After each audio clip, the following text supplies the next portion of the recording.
ಇದೆಲ್ಲದರ ಜೊತೆಗೆ ಈಗ ಈ ಘಟನೆ ಆದಾಗ ವಿಷ್ಣುವರ್ಧನ್ ಅವರ ಘಟನೆ ಆದಾಗ ಎಲ್ಲೋ ಕಲಾವಿದರೆಲ್ಲರೂ ಕೂಡ ಒಗ್ಗಟ್ಟಲ್ಲಿ ಒಂದು ಏನೋ ಪ್ರಯತ್ನ ಮಾಡ್ಬೋದಿತ್ತು ಅಂತ ಅನ್ನಿಸ್ತಿದೆಯಾ? ಸೊ ಯಾರು ನಿಮ್ಮ ಜೊತೆ ಮಾತನಾಡಿರುವಂಥದ್ದು ಮಾತನಾಡುವಂಥ ಪ್ರಯತ್ನಗಳಾಯ್ತು ಅಂದರೆ ಬಹಿರಂಗವಾಗಿ ಸುದೀಪ್ ಸರ್ ಆಗಿರ್ಬೋದು, ಧ್ರುವ ಅವರಾಗಿರ್ಬೋದು, ಸಾಕಷ್ಟು ನಟರು ನಟಿಯರು ಮಾತನಾಡಿದ್ದಾರೆ.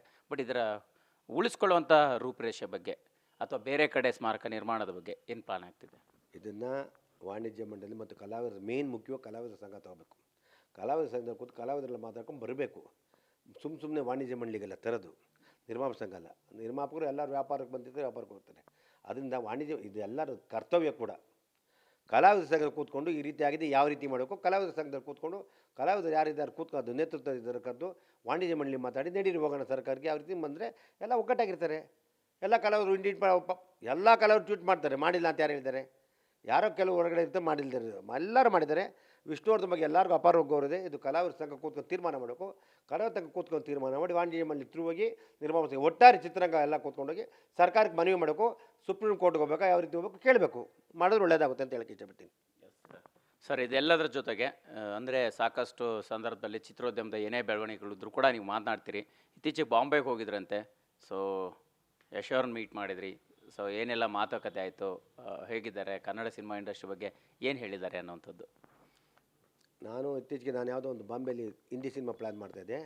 ಹೋದಾಗ ಯಶ್ ಅವರು ಇದ್ದಾರೆ ಅಂತ ಗೊತ್ತಿತ್ತು. ರಾವಣ್ ಶೂಟಿಂಗ್ ನಡ್ತಿದ್ದೆ. ಸುಮ್ಮನೆ ಒಂದು ಮೆಸೇಜ್ ಮಾಡಿದೆ, ಬ್ರದರ್ ಎಲ್ಲಿದ್ದೀರ ಅಂದೆ. ಅಣ್ಣ ಯಾವ ಬಂದ್ರಿ? ಬಾಂಬೆಲಿದ್ದೀನಿ ಅಂದೆ. ಯಾವ ಬಂದ್ರಿ ನೀವು? ಏನಣ್ಣ 9 ನಾನು ಆ್ಯಕ್ಚುಲಿ ಹೇಳ್ಬೇಕು 8 ಗಂಟೆಗೆ ಫೋನ್ ಮಾಡಿದೆ. ಅವ್ರು 9 ಗಂಟೆ ಶೂಟಿಂಗ್ ಹೋಗಬೇಕು.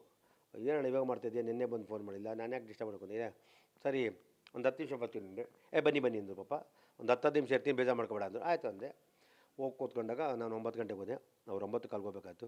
ಪಾಪ ನಮ್ಮ ಜೊತೆ ಹೆಂಗೆ ಹೋಗೋದು ಅಂತ ಟೈಮ್ ಸ್ಪೆಂಡ್ ಮಾಡೋದು. 1 ಗಂಟೆ ಕೂತಿರು. ಒಂದು 50-55 ನಿಮಿಷ ಕೂತ್ಕೊಂಡು ಮಾತಾಡಿ, ತಿಂಡಿ ತಿನ್ನಿಸಿ, ಕಾಫಿ ಕೊಡಿಸಿ ಕೂತ್ಕೊಂಡು ಚಿತ್ರರಂಗದ ಬಗ್ಗೆ, ಕನ್ನಡ ಚಿತ್ರರಂಗದ ಬಗ್ಗೆ ಮಾತಾಡಿದ್ರು. ಟಾಕ್ಸಿಕ್ ಬಗ್ಗೆ ಮಾತಾಡಿದ್ರು. ಅವ್ರು ರಾವಣ ಬಗ್ಗೆ ಮಾತಾಡಿದ್ರು. ಸಿನಿಮಾಗಳು ಯಾವ ರೀತಿ ಇದೆ, ಯಾವ ರೀತಿ ಈ ರೀತಿ ಸಿನಿಮಾಗಳು ನಿಜವಾಗ್ಲೂ ಖುಷಿ ಆಯಿತು ನನಗೆ. ಅಲ್ಲಿ ಯಾರೋ ಒಬ್ಬ ಡಿಸ್ಟ್ರಿಬ್ಯೂಟ್ರು, ಅಲ್ಲೊಬ್ಬ ದೊಡ್ಡ ಫೈನಾನ್ಸು ದೊಡ್ಡ ವ್ಯಕ್ತಿ, ಸರ್ ನಿಮ್ಗೆ ಎಷ್ಟು ಪರಿಚಯ ಇದೆಲ್ಲ, ನನಗೆ ಪರಿಚಯ, ಅವನು ದಯವಿಟ್ಟು ನಮ್ಗೆ ಪರಿಚಯ ಮಾಡಿ ಸಿನಿಮಾ ಮಾಡ್ಬೇಕು ಸರ್, ಹಿಂದಿ ಸಿನಿಮಾ.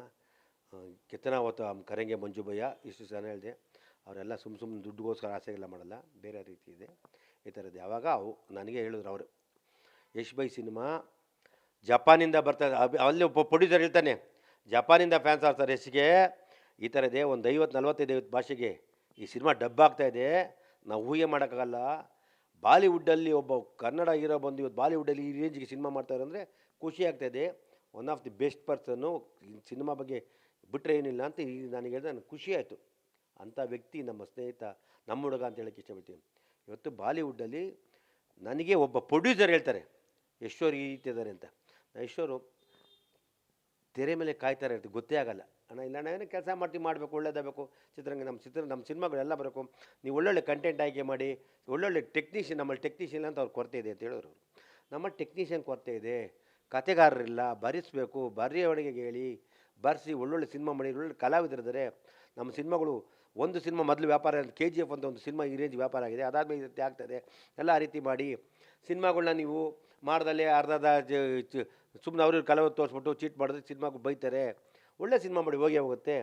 ಇದೇ ಮಾತು ಹೇಳಿದ್ರು, ಒಳ್ಳೆ ಸಿನಿಮಾ ಮಾಡಿದ್ರೆ ಬಿದ್ದೇ ಇರ್ತದೆ, ಸಿನಿಮಾ ಚೆನ್ನಾಗಿ ಮಾಡಿ, ಚೆನ್ನಾಗಿ ಮಾತಾಡೋದು ಸಿನಿಮಾ ಬಗ್ಗೆ, ನಮ್ಮ ಸಿನಿಮಾ ಬಗ್ಗೆ ಮಾತಾಡೋದು. ನೀನು ಯಾಕೆ ಸಿನಿಮಾ ಈ ಥರ ಮಾಡ್ತೀವಿ, ಪ್ಲ್ಯಾನ್ ಮಾಡಿ, ನಾನು ಬಾಲಿವುಡ್ ಸಿನಿಮಾ ಮಾಡ್ತಿದ್ದು ಹೇಳಿದೆ, ಏನಾರು ಸಾಯಬೇಕು ಅಂದರೆ ನಾನು ಹೇಳಿ ನಾನು ಮಾಡಿಕೊಡ್ತೀನಿ, ನಮಗೂ ಪರಿಚಯ ಇದ್ದಾರೆ. ಪಾಪ ಈ ರೀತಿಯಿಂದ ಒಂದು ಒಳ್ಳೆ ರೀತಿ ಹೇಳಿದಾಗ ನಿಜವಾಗ್ಲೂ ಖುಷಿ ಆಯಿತು.